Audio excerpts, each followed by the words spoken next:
Welcome back to our channel the home director. இன்னைக்கு வந்து ஒரு சின்ன ரெசிபி. சீக்கிரமே நான் ஒரு vlog வீடியோ அப்லோட் பண்றேன். இனிமே வாரம் ஒரு vlog கண்டிப்பா நான் அப்லோட் பண்ண ட்ரை பண்றேன். இன்னைக்கு வந்து ஒரு கொரியன் சைட் டிஷ் ரெசிபி வந்து நான் உங்க கூட வந்து ஷேர் பண்ணிக்கிறேன்.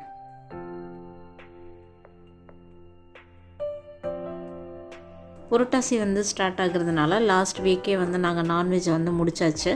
ஸோ வந்து ஃபைனலி நாங்கள் வந்து ஒரு நான்வெஜ் ரெஸ்டாரண்ட் வந்து ட்ரை பண்ணலாம், ஒரு டிஃப்ரெண்ட்டான ஒரு கிச்சன் ட்ரை பண்ணலாம். இதான் ஃபஸ்ட் டைம். நாங்கள் இதுக்கு முன்னாடி இந்தியன் கிச்சன் தவிர வேறு எந்த ரெஸ்டாரண்ட்டும் ட்ரை பண்ணதில்லை.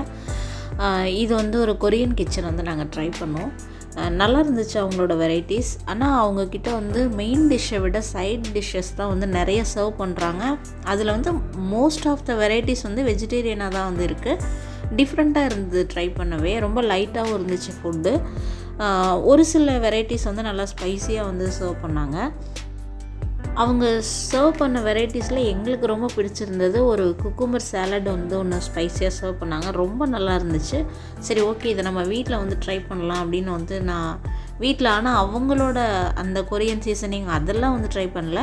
என்னோடய கிச்சனில் இருந்த பேசிக் மசாலாஸ் பயன்படுத்தி ஒரு சில இன்க்ரீடியன்ட்ஸை வந்து மாற்றி நான் வந்து ஒரு ரெசிபி ரெடி பண்ணேன். சூப்பராக வந்துச்சு. ஸோ அந்த ரெசிபியை தான் இன்றைக்கி நான் உங்கள் கூட வந்து ஷேர் பண்ணிக்கிறேன். ஃபர்ஸ்ட் டைம் ட்ரை பண்ணுறதுனால ஒரே ஒரு குக்கும்பர் எடுத்து தான் நான் வந்து செஞ்சு பார்த்தேன். குக்கும்பர் வந்து இந்த மாதிரி நீல வாக்கில் கட் பண்ணிவிட்டு அதுக்கப்புறம் வந்து கிராஸில் கட் பண்ணி இந்த மாதிரி க்யூப்ஸ் மாதிரி வந்து எடுத்துக்கிட்டேன். கூடவே வந்து ஒரு ஆனியன் வந்து கட் பண்ணி ஸ்லைஸ் பண்ணிக்கிட்டேன்.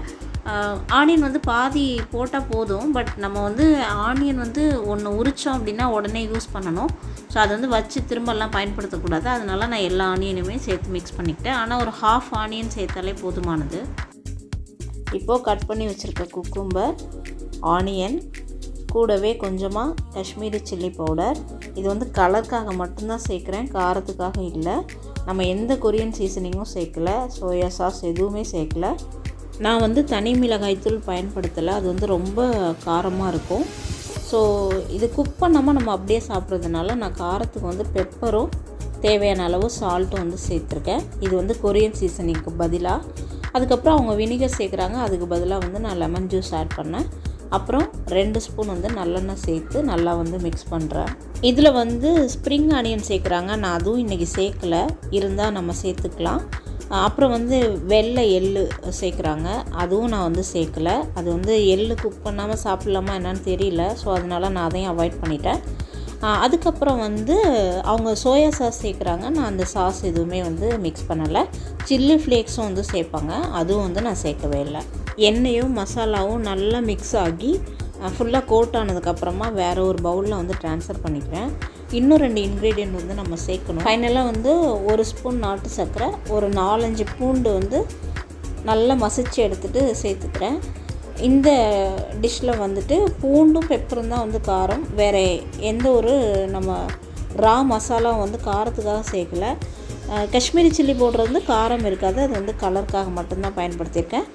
அது மட்டும் இல்லாமல் நம்ம நல்லெண்ணெய் யூஸ் பண்ணியிருக்கிறதுனால நமக்கு ஸ்டொமக் அப்செட்லாம் எதுவும் ஆகாமல் இருக்கும்.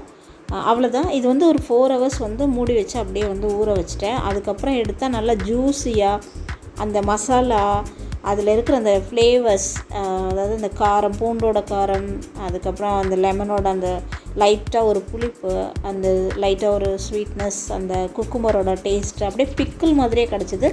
சூப்பராக இருந்துச்சு. நீங்களும் ட்ரை பண்ணிவிட்டு எப்படி இருந்துச்சுன்னு சொல்லுங்கள். நாம் நெக்ஸ்ட் வீடியோவில் மீட் பண்ணலாமா? நன்றி.